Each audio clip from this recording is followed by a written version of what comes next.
Alors quand tu es victime d'une violence physique ou sexuelle, contrairement à ce que beaucoup de personnes font, il ne faut pas se rendre à la brigade de gendarmerie ou au commissariat de police. Ça, c'est vraiment dans un second temps, mais pas vraiment dans un premier temps.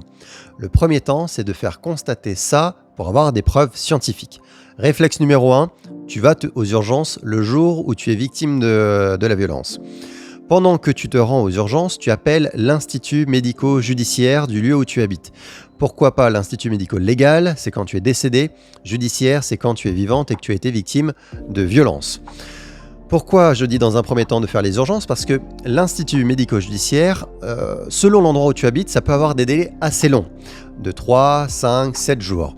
Donc c'est pour ça que dans un premier temps, je vais aux urgences, faire constater mes plaies. Comme ça, à la fin, j'ai une attestation qui prouve scientifiquement par un médecin que j'ai été victime un jour d'une violence physique ou sexuelle ou psychologique.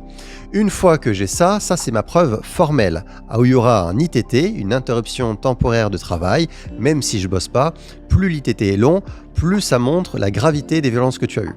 Dans un second temps, tu vas donc à l'institut médico-judiciaire une fois que tu as pris ton rendez-vous.